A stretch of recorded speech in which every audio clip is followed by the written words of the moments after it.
وصرف نصر حضرة النبي محمد صلى الله عليه وسلم بأسرار الفاتحة.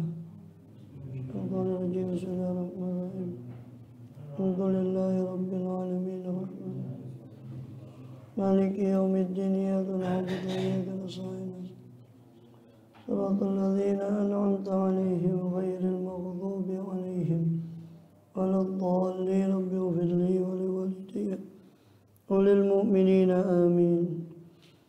بسم الله الرحمن الرحيم الحمد لله رب العالمين وبه نستعين على أمور الدنيا والدين وصلى الله وسلم على أشرف الأنبياء والمرسلين سيدنا ونبينا وحبيبنا وشفيعنا وقرة أعيننا محمد وعلى آله وصحبه أجمعين وعلى جميع التابعين لهم بإحسان إلى يوم الدين وعلينا معهم وفيهم برحمتك يا أرحم الراحمين. أما بعد قال سبحانك لا علم لنا إلا ما علمتنا إنك أنت العليم الحكيم. رب اشرح لي صدري ويسر لي أمري واحلل عقدة من لساني يفقه قولي آمين. والحمد لله. Alhamdulillah Allah Subhanahu wa taala masih berkenan melimpahkan nikmat dan karunia pada kita semua, bil khusus nikmatul iman Islam serta sehat walafiat, sehingga dengan itu kita masih diizinkan oleh Allah SWT untuk melakukan segala kegiatan kita bil khusus dalam rangka beribadah pada Allah SWT.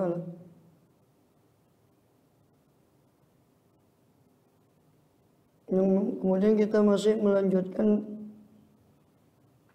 daripada pembahasan lalu dari kitab Jawahirul Quran, karya daripada Hujjatul Islam Al-Imam Al-Ghazali rahimahullah radhiyallahu anhu. Amin. Yang mana terakhir kali kita masih membahas tentang ayat-ayat Jawahir, yaitu yang ada dalam surah An-Nur. Ayat tentang makna daripada surah An-Nur pada ayat 35 tentang permisalan kalbu dan juga cahaya iman dan Al-Quran atau cahaya ketaatan pada Allah SWT yang ada di dalam kalbu seorang mukmin.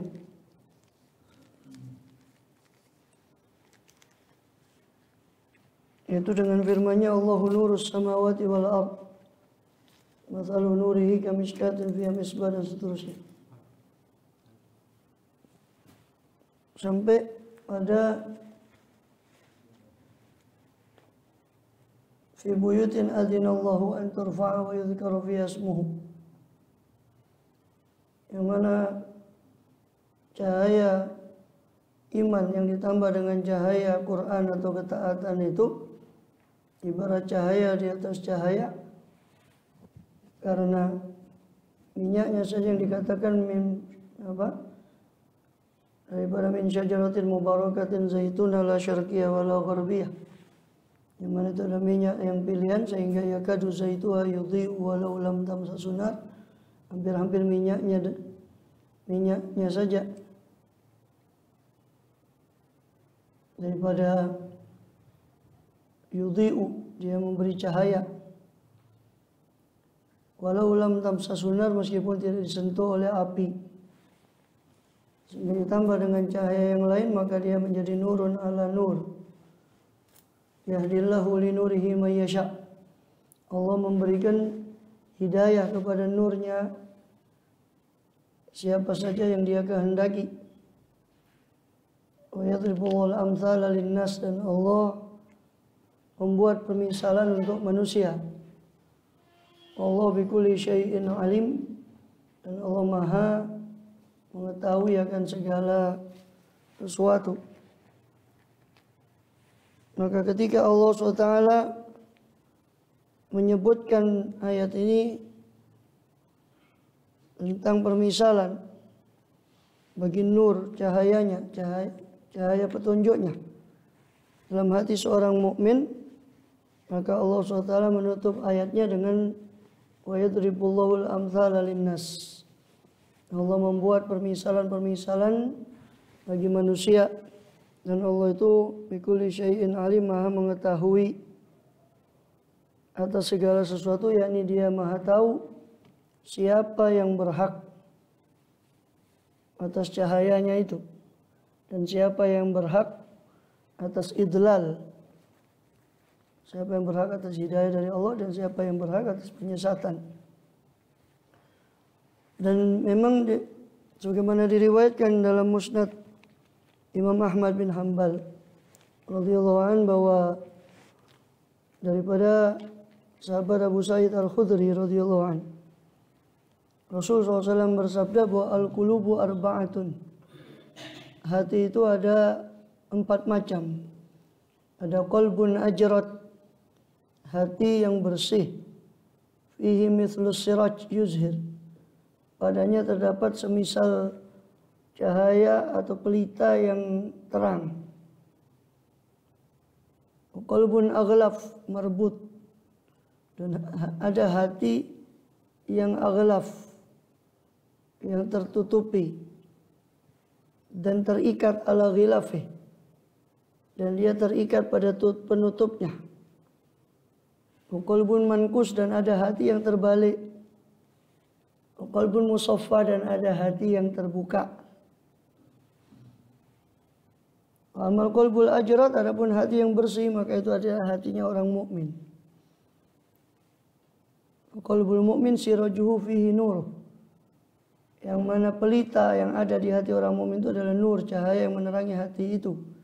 Daripada cahaya iman, cahaya Quran, cahaya ketaatan pada Allah SWT. Mudah-mudahan Allah jadikan hati kita termasuk yang nomor 1 ini. Amin ya rabbal alamin. Dan ada amal qalbul aghlaf, adapun hati yang tertutup. Lalu dia marbut, terikat pada ghilaf, pada tutupnya. Maka itu permisalan qalbul kafir. Permisalan hati orang kafir yang tertutup sehingga tidak bisa menerima kebenaran. Khatamallahu ala qulubihim wa ala sam'ihim, dan seterusnya. Allah tutup hati, pendengaran, penglihatan mereka. Na'udzubillah min dzalik. Amal qalbul mankus wa qalbul munafik, adapun hati yang terbalik adalah hatinya orang munafik. Arafa tsumma ankara, yang dia mengetahui kemudian mengingkari apa yang dia ketahui. Wa amma al-qalbul musaffah, adapun hati yang terbuka itu adalah qalbun fihi imanun wa nifaq. Itu adalah hati yang di situ ada keimanan sekaligus ada kemunafikan. Dan ini hati kebanyakan orang, kata Abdul Haddad dalam Nasuhi Diniyahnya ketika menukil riwayat ini. Ini adalah hati kebanyakan orang. Maka di situ ada iman, ada kemunafikan. Masalul iman fi kamatsalil baqlah yamudul ma'u thayyib. Permisalan iman di dalam hati itu seperti sayur mayur, tumbuhan yang hijau yang bakal menolong memperkembangkan dia air yang menolong dia air yang bersih, akan menyuburkan tanaman itu tadi. Kamatsalun nifaq fi kamatsalil qurhah. Sangat permisalan kemunafikan pada hati itu seperti borok, seperti luka. Yamuddu halqai huwa damu, yang menambah akan dia apa nanah dan darah dan nanah. Fa ayul maddaini ghalabat alal ukhra ghalabat alaih. Maka mana ayul maddataini, mana di antara dua materi itu, iman ataukah kemunafikan, yang ghalabat, yang menang atas yang lain, maka ghalabat alaih. Maka materi itulah yang akan menguasai hati. Kalau imannya lebih kuat, maka iman itu yang menguasai. Kalau nifaknya lebih kuat, na'udzubillah, sebaliknya, maka nifak itu yang menguasai hatinya. Allahu a'lam. Fi buyutin adzinallah. Di ayat berikutnya, ayat 36. Setelah Allah mempermisalkan hati orang mukmin yang diterangi dengan cahaya iman dan cahaya ketaatan pada Allah SWT, juga cahaya pada Al-Quran. Maka Allah menjelaskan pada ayat berikutnya, di manakah lentera atau nur cahaya itu bisa didapat, atau di manakah lentera hati itu dinyalakan? Fi buyutin adzinallahu an turfa'a, di rumah-rumah yang adzinallahu ay amarallahu, yakni yang Allah perintahkan, an turfa'a, untuk dimuliakan, diangkat yakni dimuliakan. Wa yudhkaru fiha ismuhu, dan disebut di dalam rumah-rumah itu namanya dia, nama Allah SWT. Selalu disebut di rumah-rumah itu nama Allah. Yusabbihu lahu fiha bil ghudwi wal asal, maka bertasbihlah lahu untuk dia, untuk Allah, fiha di rumah-rumah itu, bil ghudwi wal asal, di pagi hari dan di sore hari. Siapa yang bertasbih? Rijalun, itu orang-orang laki-laki, laki-laki sejati. Ini orang-orang yang besar di sisi Allah. Rijalun la tulhihim tijaratun wala bai'un an dzikrillah. Jadi lentera itu, nur itu tadi didapati di rumah-rumah. Itu al-masajid. Al-buyut yang dimaksud adalah al-masajid. Maka Ibnu Abbas mengatakan al-masajid itu buyutullah fil ard. Masjid-masjid itu adalah rumah-rumah Allah di muka bumi ini. Wa yatudhi'u al-sama' kama tudhi'u an-nujum min ahli al-ard. Maka masjid-masjid itu bersinar bagi ahli langit, bagi penghuni langit, seperti bersinarnya bintang-bintang bagi penghuni bumi. Seperti kita melihat bintang-bintang yang bersinar, begitulah para penghuni langit melihat masjid-masjid itu ibarat bintang yang bersinar. Fi buyutin adzinallah. Sedangkan berarti itu di semua masjid. Semua masjid. Fi buyutin adzinallah. Jadi ketika Allah membuat permisalan bagi hati orang mukmin dan apa yang di dalam hati itu berupa petunjuk dan ilmu, Allah permisalkan dengan lentera, misbah yang ada di zujajah, yang ada di dalam kaca yang jernih, yang dinyalakan dari minyak yang baik pula. Maka itu ibarat seperti lentera atau lampu gantung.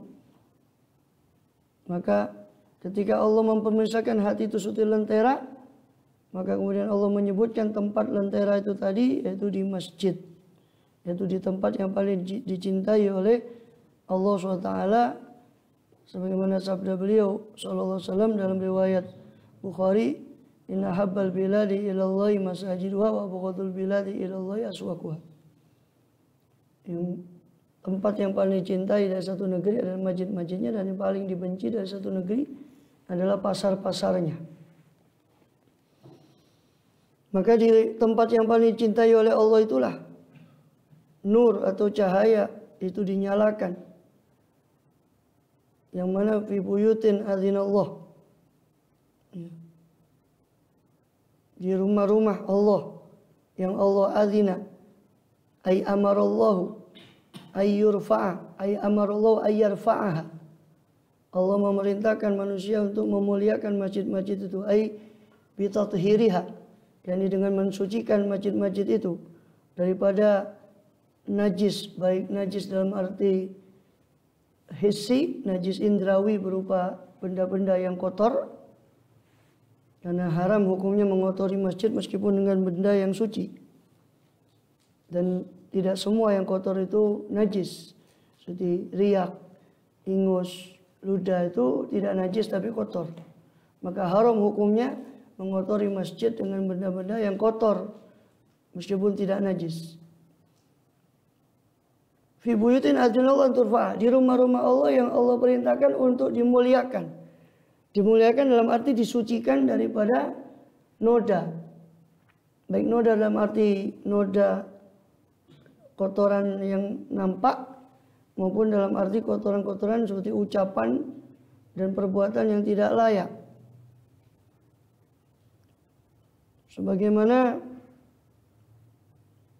Sayyidina Abdullah bin Abbas mengomentari ayat ini, fi buyutin adzinallahu an turfa'a aina Allahu subhanahu wa ta'ala fiha. Allah melarang untuk berkata-kata yang tidak bermanfaat di dalam masjid. Jangankan maksiat, kalau maksiat sudah tidak usah dibahas. Ya. Kata-kata yang tidak bermanfaat. Ya. Itu dikatakan bahwa ucapan Allahu itu fil masjid itu yakulul hasanat. Kama yakulul syatu kama taqul syatul hashish. Seperti kambing memakan rumput. Di perkataan di masjid yang tidak layak itu memakan kebaikan seseorang seperti kambing memakan rumput. Dan dalam riwayat yang lain memperpendek umur. Allahu a'lam.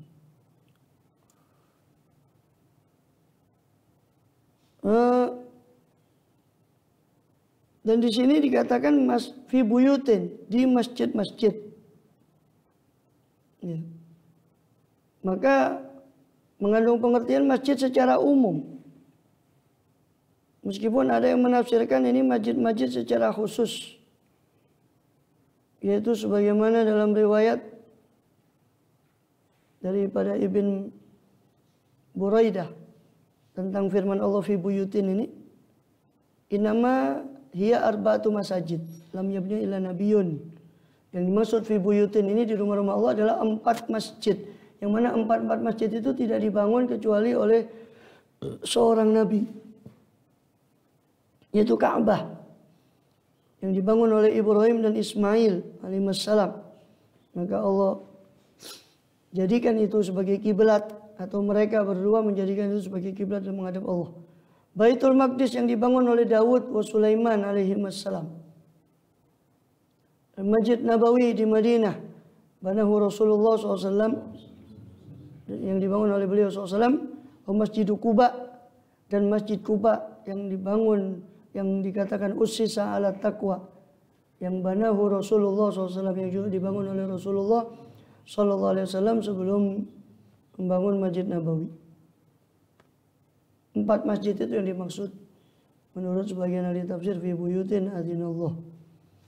Tapi kebanyakan tafsir mengatakan itu ya masjid. Fi buyutin ya ini ya masjid-masjid yang di situ diperintahkan untuk turfa, untuk dimuliakan, aitu azzam.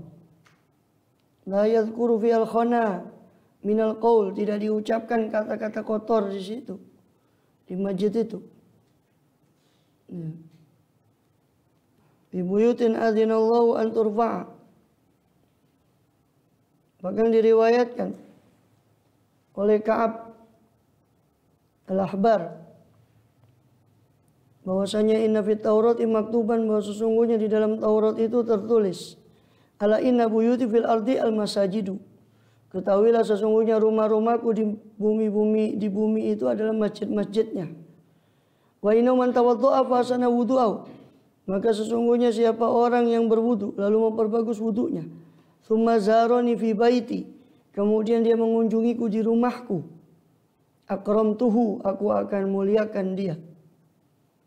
Wa haqqun 'alal mazur karomatuz zair, dan sudah menjadi hak bagi yang dikunjungi untuk memuliakan yang mengunjunginya.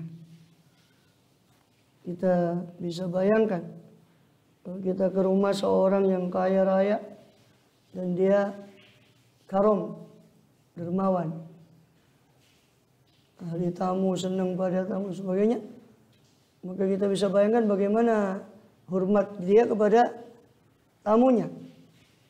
Nah, bagaimana sedangkan ini adalah rumah Allah SWT, dan Allah Maha Karim, Maha Dermawan, maka bagaimanakah pemuliaan Allah kepada tamunya?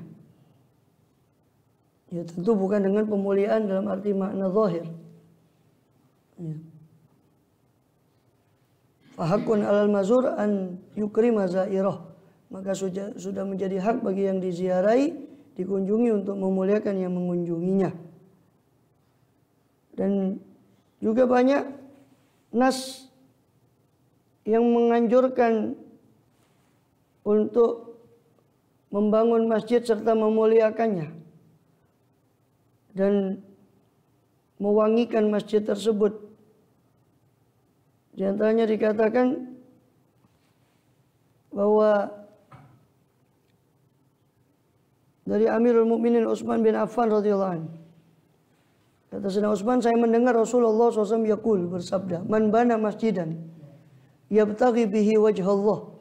Siapa yang membangun masjid, satu masjid, yang dia mengharap bihi dengan masjid itu wajah Allah, akan ridhonya Allah Ta'ala. Banallahu lahu mithlahu fil jannah. Allah akan bangunkan untuk orang itu yang seperti itu di surga. Kemudian sebenarnya di Bukhari dan Muslim dikatakan, diriwayatkan daripada Sayyidina Umar bin Khattab radhiyallahu anhu, sebagaimana riwayat Ibnu Majah. Qala Rasulullah SAW, Rasul bersabda, "Man bana masjidan yudhkaru fihi ismullah banallahu lahu baitan fil jannah." Siapa yang membangun masjid yang disebut padanya nama Allah, maka Allah akan membangunkan bagi dia satu rumah di surga.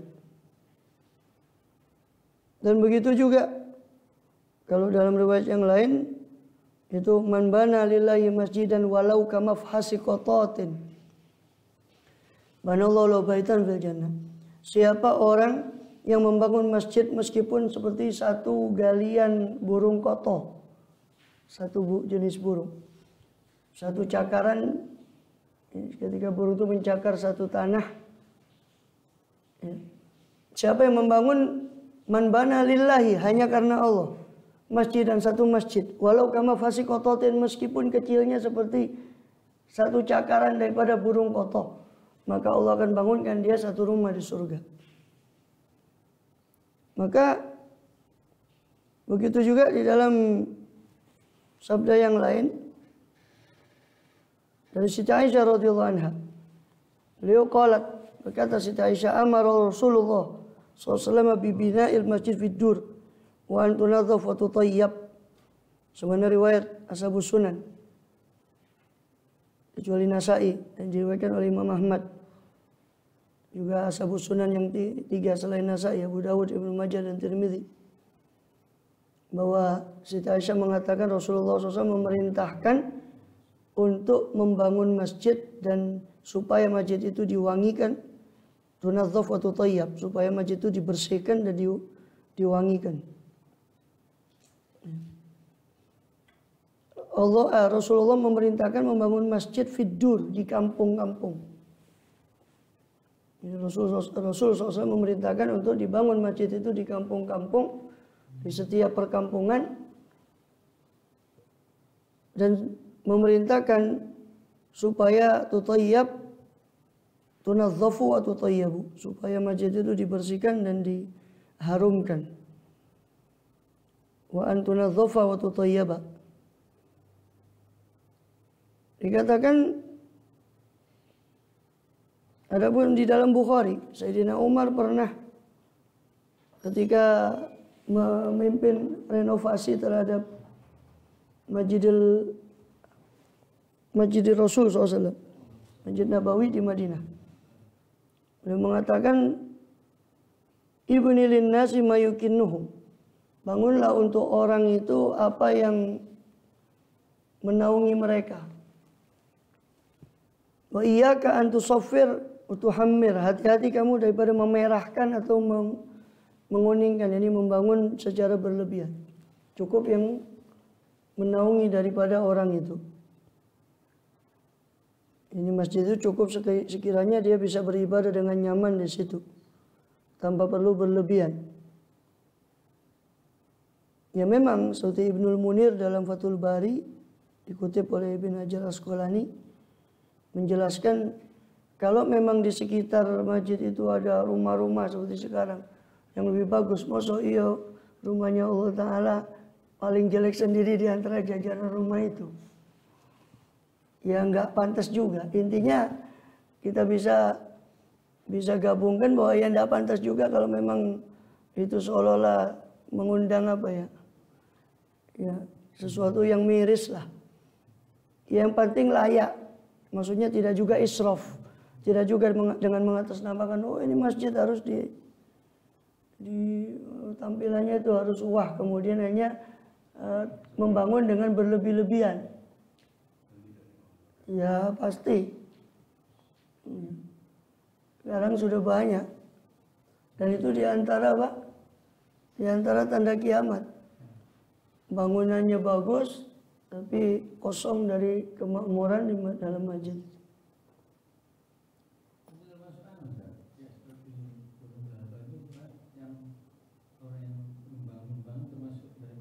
Ya pokoknya membangun. Di situ kan khusus kalimatnya itu untuk membangun. Membana. Ya tentu ada pahalanya sendiri. Bahkan dikatakan kalau tidak salah hadis, kalau tidak keliru itu dari Ibnu Abbas. Man asraja sirajan fi baitillah. Siapa yang menyalakan satu lampu di Baitullah, maka Allah akan terus memberikan dia daripada apa? Pahalanya cahaya itu selama lampu atau pelita itu masih ada di masjid itu. Itu hadis lain. Tapi kalau hadis yang lain, hadis yang tadi itu khusus memang semua itu fadilah untuk orang yang bana. Bana itu ya berarti membangun. Mau nyumbang, mau bangun 1 tekel, mau bangun 2 tekel, mau bangun berapa, pokoknya bana. Bana itu ya berarti ya membangun. Adapun keutamaan tentang membersihkan masjid, memuliakan masjid itu ada sendiri, bukan itu. Hadisnya lain lagi. Jangan dicampur adukan itu, beda.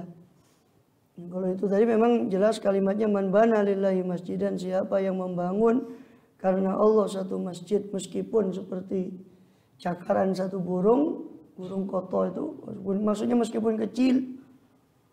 Dan di situ juga diambil pengertian bahwa meskipun kecil itu ya masjid di luar di Timur Tengah itu meskipun kecil itu namanya masjid. Tidak ada nama. Ya cuma di sini kan ada musola, ada langgar, jadi cuma di sini. Ya sholat itu boleh dilanggar, itu cuma di Indonesia. Sholat boleh dilanggar. Di lainnya tidak boleh sholat dilanggar. Tidak ada. Jadi ya, cuma di sini sholat boleh dilanggar. Ini ada perintah suruh bangun masjid-masjid itu perintah suruh bangun di kampung kamu apa saja? Ya memang untuk sholat berjamaah, ya untuk apa? Kan dikatakan bahwa Di kampung-kampung. ya di kampung-kampung, fidur. Dur itu di jamak daripada dar itu perkampungan. Ya, inna Rasulullah amara ayyubnal masajid antu binal masajid fidur. Rasul memerintahkan untuk dibangun masjid-masjid di perkampungan, ya tempatnya untuk wadah sholat berjamaah, untuk apa?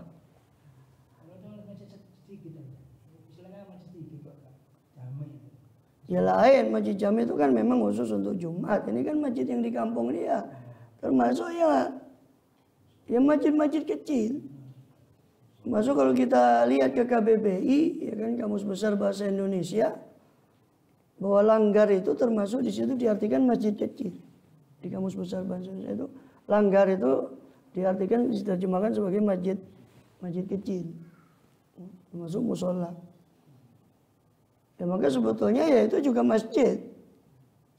Terserah ya, yang tidak sependapat itu terserah. Itu kan masalah bahasa saya rasa.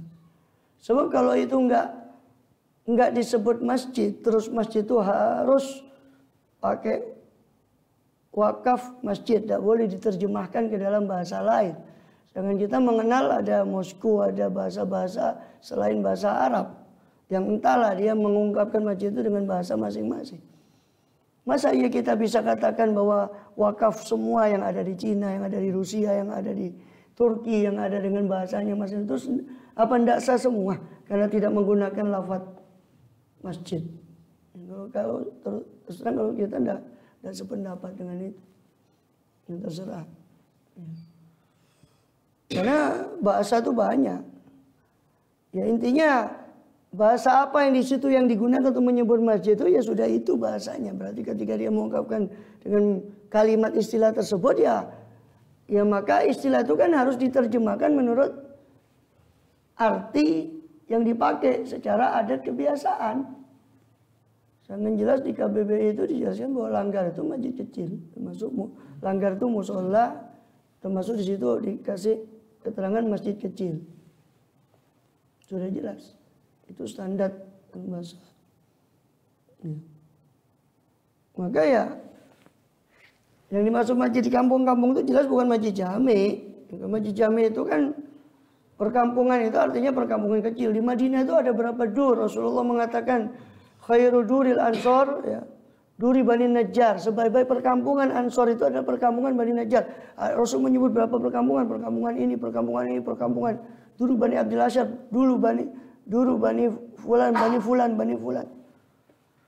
Di Madinah itu banyak. Setiap dur itu ada masjid. Masjidnya kaumnya masing-masing. Contohnya Mu'adz bin Jabal saja di Bukhari kan dikatakan beliau itu mengimami di masjid rumahnya, di kampungnya dia. Terus baru ngikut ke Rasulullah SAW. Kadang-kadang ngikut ke Masjid Nabawi. Ya, tentunya bukan masjid jami yang dimaksud. Itu masjid-masjid kampung atau yang ya gampangnya kalau kita dapat ya di kampung-kampung kan pasti ada masjid. Coba masuk di kampung, musola atau masjid itu. Ya sudah itu.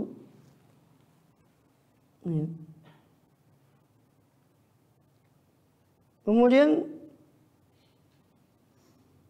makanya Jumu'ah itu masjid jami itu harus satu daripada wilayah yang sekiranya azan dan sebagainya dari masjid jami itu masih sampai. Kalau di dalam kitab-kitab fikih kan gitu ukurannya. Kalau ada satu desa yang beda, selama desa yang ini walaupun tidak sampai 40 dia masih dengar daripada suara azan yang ada dari desa sebelahnya yang lebih besar mungkin, dengan suara yang lantang azannya, dengan syarat tenangnya daripada udara dan suara udul aswad sukunul aswad wari.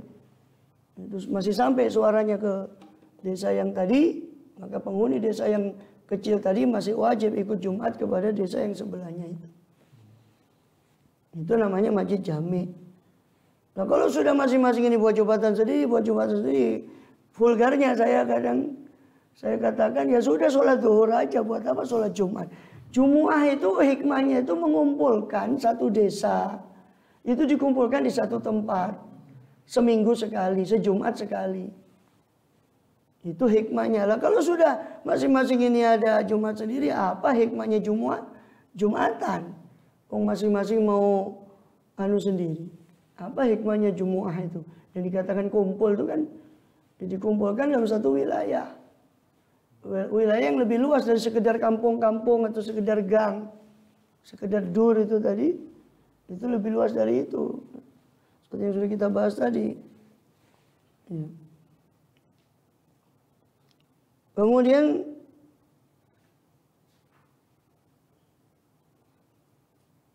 dan juga termasuk daripada penghormatan masjid.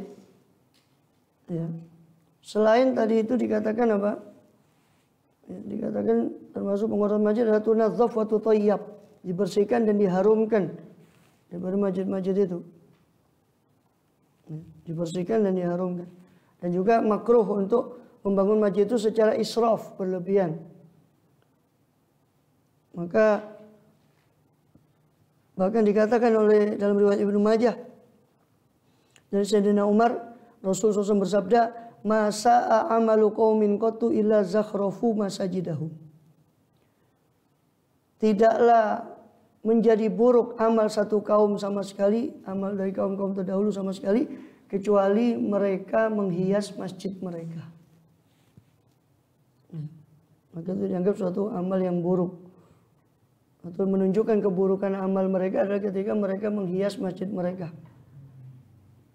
Secara bangunan dan seterusnya. Tapi mengosongkannya secara amaliyah atau kemakmurannya. Maka dikatakan Rasulullah SAW pernah diriwayatkan dari Abu Dawud. Oleh Abu Dawud dari Abdullah bin Abbas radhiyallahu anhu, qala Rasulullah SAW, "Ma umirtu bitasyidil masajid." Saya tidak diperintahkan, kata Rasulullah SAW, untuk mengokohkan masjid. Maksudnya untuk membangun masjid itu secara berlebihan. Saya tidak diperintahkan untuk mengokohkan masjid. Dan Ibnu Abbas mengomentari hadis ini, juga komentar ini ditulis secara mu'allaq di Sahih Bukhari. Ya, di Sahih Bukhari ditulis juga, yaitu apa kata Abdullah bin Abbas, la tuzakhrifunnaha kama zakhrafatil yahud wa nasara. Kalian nanti akan menghiasi masjid-masjid itu seperti orang Yahudi dan Nasrani menghiasi tempat ibadah mereka. Abdullah bin Abbas mengatakan begitu. Kalian nanti akan menghiasi masjid-masjid kalian seperti orang-orang Yahudi dan Nasrani. Karena Rasul sudah bilang, kalian akan mengikuti langkah-langkah Yahudi shibran bi shibrin, sejengkal demi sejengkal. Langkah-langkah umat sebelum kalian. Sampai mereka masuk lubang biawak, hatta dakhulu juhra thabin la dakhaltumuh. Kalian pasti akan ikut masuk. Siapa itu? Apakah yang Anda maksud Yahudi dan Nasrani? Kata Rasulullah, siapa lagi kalau bukan mereka? Bahkan dikatakan dari riwayat Imam Ahmad bin Hanbal, juga riwayat Ahlus Sunan kecuali Tirmidzi, ini riwayat Abu Dawud, Nasai, dari Ibnu Majah. Dari Anas bin Malik dari Rasul SAW, Rasul bersabda, la taqumus sa'ah hatta yatabahan nas fil masajid. Tidak bangkit kiamat sampai orang itu berbangga-banggaan dengan bangunan masjidnya. Kemudian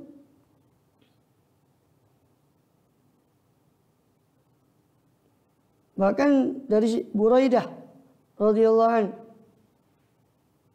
ada satu orang ketika itu mencari untanya di masjid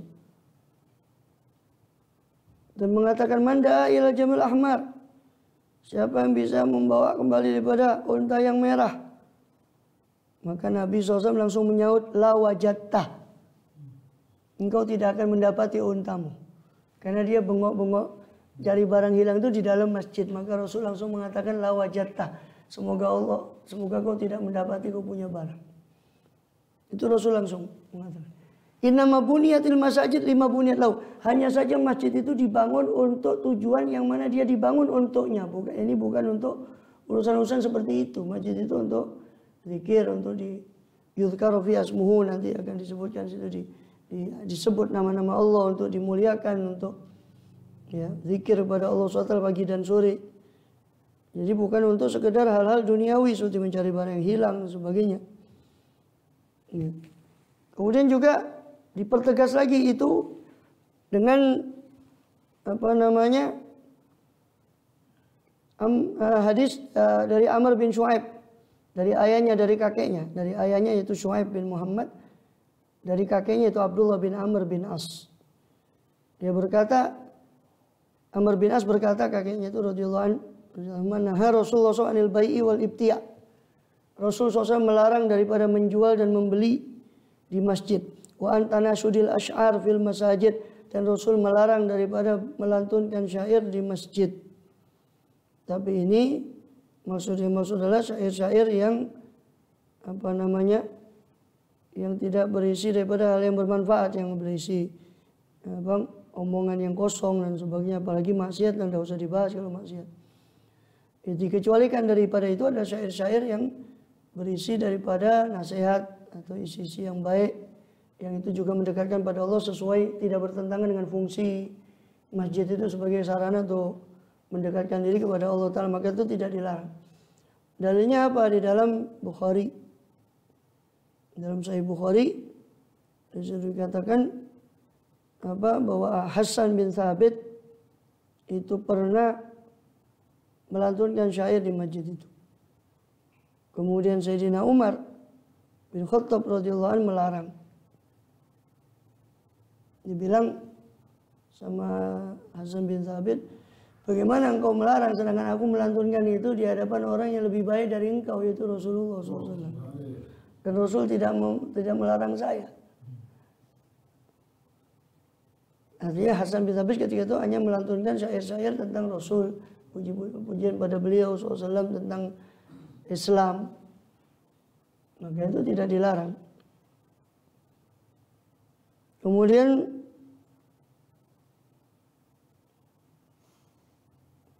bahkan dikatakan oleh Ibnu Majah, diriwayatkan Ibnu Majah dari hadis Abdullah bin Umar secara marfu, khisalul la tambaghi fil masjid.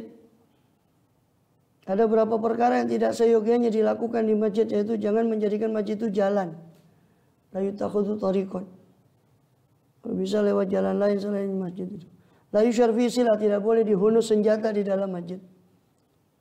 Wala yumadhu bi qausin, tidak boleh juga dihunus atau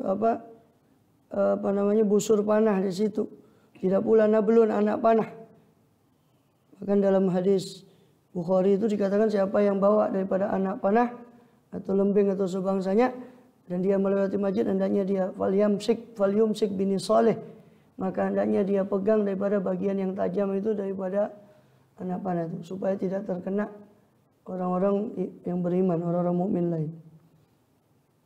Wala yumaru bila minniin, tidak boleh dilewatkan di situ dengan daging yang masih mentah. Wala yudrabu fi haddun, tidak boleh dilaksanakan hukuman di dalam masjid. Tidak boleh dilaksanakan kisos. Wala yuktasu fi ahad. Wala takhadhu suqan, jangan dijadikan pasar masjid. Jangan dijadikan pasar, tempat jual beli. Sekarang tambah bahaya lagi. Ya, apa wong jual belinya di sini? Nah, terus dilakukan di dalam celaka. Ya kan? Tambah celaka. Dulu orang jual beli langsung jual beli. Sekarang jual beli transaksi pakai ini. Terus dia lakukan dalam masjid. Pada Rasulullah SAW suruh mendoakan semoga Allah tidak melakukan kau punya barang dagangan. Ya, jadi idza wajadtum, kata Rasulullah SAW, kalau kalian mendapati idza ra'aitum man yabi wa yabta, kalau kau melihat ada orang jual beli masjid, maka kulu. Ini Rasulullah SAW yang memerintahkan, beliau yang memerintahkan. Ucapkanlah la arbahallahu tijaratak, semoga Allah tidak menguntungkan kau punya perniagaan. Wa ra'aitum man syudhallat min masjid, dan kalau kalian melihat orang yang mencari barang yang hilang di masjid, fakulu, maka ucapkanlah la raddallahu alaika, semoga Allah tidak mengembalikan barangmu yang hilang. Ya. Kemudian maka tentang masalah masjid itu tidak dijadikan jalan. Ya. Begitu juga dari Wasilah bin Al-Asqa. Wasilah bin Al-Asqa meriwayatkan dari Rasulullah SAW, seperti dalam riwayat Ibnu Majah dan yang lainnya. Jannibu qala, beliau bersabda SAW, jannibul masajid sibyanakum wa majaninakum. Jauhkanlah oleh kalian dari masjid itu anak-anak kecil kalian dan orang-orang gila kalian. Maksudnya kecil ini anak yang sebelum tamyiz. Kalau sudah tamyiz 7 tahun atau lebih baru boleh dibawa. Kuatirnya kecuali kalau dia bisa menjamin bahwa anak itu ya tidak menajiskan, tidak maka boleh. Tapi itu pun sebagian juga tetap masih memakruhkan sebagian ulama. Jadi jauhkanlah oleh kalian dari masjid kalian anak-anak kecil kalian.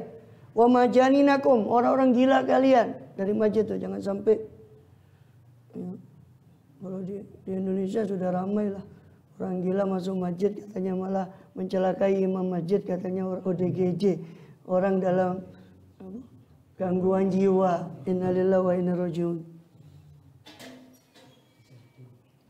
Wa syira'akum wa bai'akum, jauhkanlah oleh kalian jual beli kalian dari masjid. Wa khusumatikum, perbantahan kalian dari masjid, jangan berbantah-bantahan di masjid.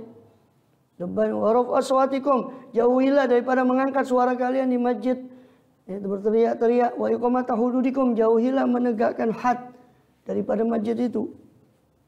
Wa sallasufikum, jauhkanlah daripada menghunus pedang atau senjata di masjid itu. Wa takhidhu ala abwabil matahir, buatlah di pintu-pintu masjid itu, buatlah tempat bersuci di pintu masjid.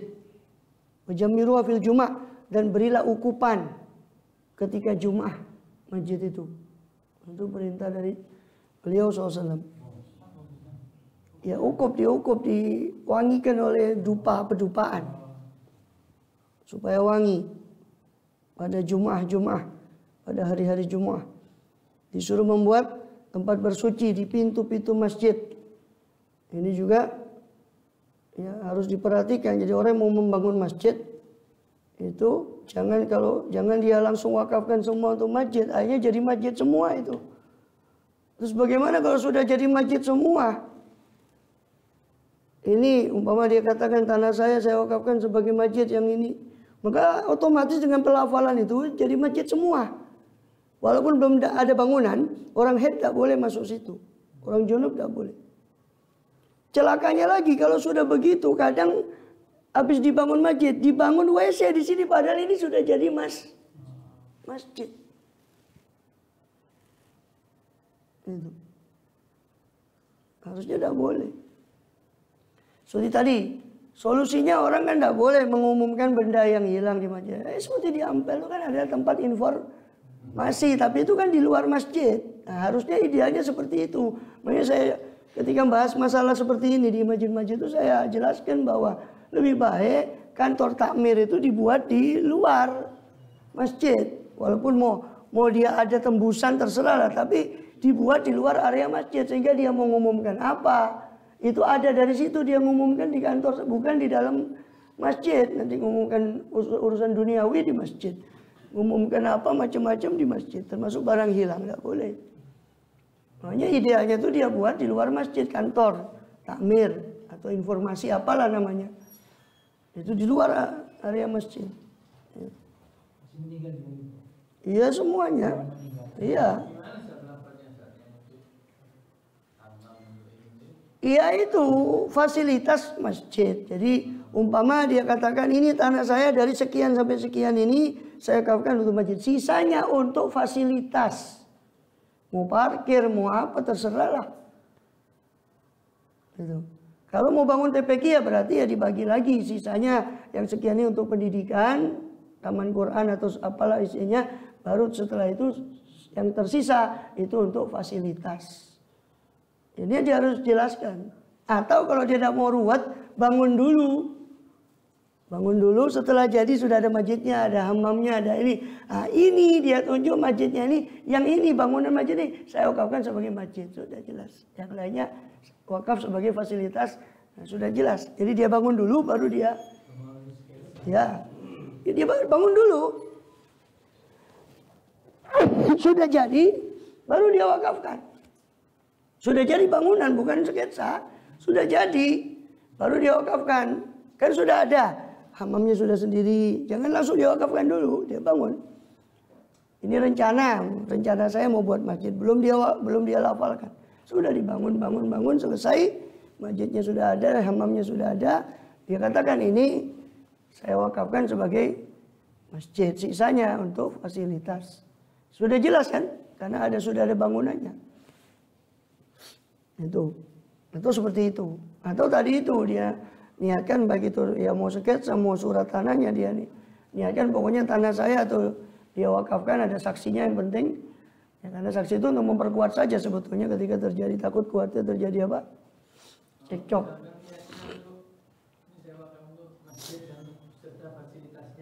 Nggak bisa karena nggak ditentukan, harus ta'yin. Wakaf itu harus ada penentuan. Harus ada penentuan. Walaupun tidak ada ukuran pasti ya dia datang ke tanahnya itu ya dia wakafkan saja langsung.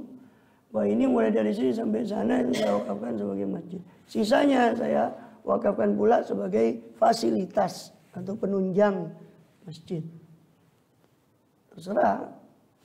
Tapi yang masjid itu harus ditentukan mana. Nggak bisa dia katakan ya pokoknya ini sudah. Tidak bisa. Harus ditakyin mana masjidnya mana.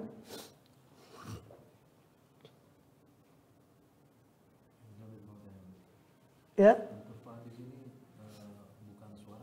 Enggak, tu'azzam. Turfa supaya diangkat masjid itu. Adzinallah ay amarallahu an turfa ay an tu'azzama. Untuk dimuliakan. Ya. Ya boleh. Nggak boleh, ya harus peruntukan wakafnya itu. Dalam mazhab Syafi'i sangat ketat, nggak bisa ditukar-tukar peruntukannya. Kalaupun untuk masjid ya untuk masjid, nggak bisa dia buat untuk. Kalau dalam masjid itu dia mau buat taklim Quran di dalam masjidnya ya terserah. Tapi kan itu tetap bangunan itu tetap wakafnya masjid. Gitu. Ya terserah kan itu ngaji Quran. Yang penting harus dijaga. Jangan anak-anak yang terlalu kecil itu juga makruh. Karena takutnya dia mereka tidak bisa jaga daripada masjidnya dan sebagainya. Jadi jangan dibuat daripada laluan atau lewat saja di masjid. Jangan diambil sebagai jalan masjid itu.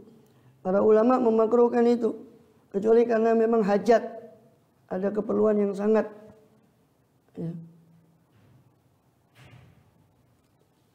Bahkan di dalam sebagian riwayat dikatakan bahwa malaikat itu malaikat itu ta'ajjab, innal malaikat la tata'ajjabu. Sungguh malaikat itu takjub kepada rajul minar rajuli yamuru bil masjid la yusalli fi. Dia melewati saat di masjid tapi dia tidak sholat di situ. Malaikat heran sama orang yang numpang lewat tok di masjid. Innalillahi wa inna ilaihi raji'un. Ya. Jadi makruh menjadikan masjid itu sebagai jalan, kecuali memang betul tidak ada jalan lain kecuali harus melalui masjid itu tadi. Terus juga nggak boleh dikeluarkan pada senjata itu karena takut mencelakai seseorang di situ. Sudah saya jelaskan tadi. Ya. Terus tidak boleh dilewatkan daging yang mentah karena khawatir darahnya itu menetes. Sebagaimana tidak boleh orang haid lewat situ. Kalau khawatir idza khafat talwithu in khafat. Kalau dia khawatir mengotori daripada masjid dengan darah haidnya, haram. Kalau tidak maka makruh saja.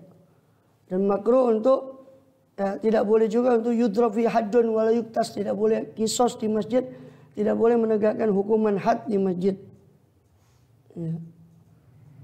Dan tidak boleh la takhudhu sukon, tidak boleh dijadikan sebagai pasar masjid itu. Karena masjid itu bunya li dzikrillah. Rasul bersabda ya, kepada Arabi yang orang Arab dusun yang tidak ngerti terus tiba-tiba kencing di masjid itu, Rasul bersabda innal masajid lam tubna li hadza. Masjid-masjid ini tidak dibangun untuk ini, innama buniyat li dzikrillah sholatu fi. Hanya saja dia dibangun untuk zikrullah dan sholat di dalam masjid itu.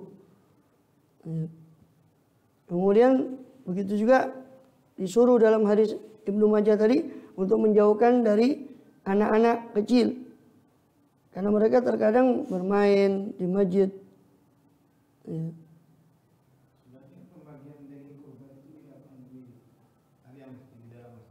Ya dilihat kalau memang itu di parkiran dan memang itu di luar wakaf masjid tidak apa-apa kalau sekedar di parkiran. Tidak boleh. Kecuali kalau memang tidak mengotori dalam arti ada kresek dan sebagainya tidak apa-apa. Tidak boleh kalau sampai mengotori, haram kan tadi sudah saya jelaskan. Mengotori masjid dengan benda yang suci sekalipun itu tidak boleh. Bagaimana dengan darah yang itu jelas benda najis, jelas tambah haram, tidak boleh. Ya. Kemudian juga untuk anak-anak kecil harus dijadikan tempat bermain, nanti khawatirnya, maka harus dijauhkan juga daripada masjid. Kemudian juga untuk jual beli,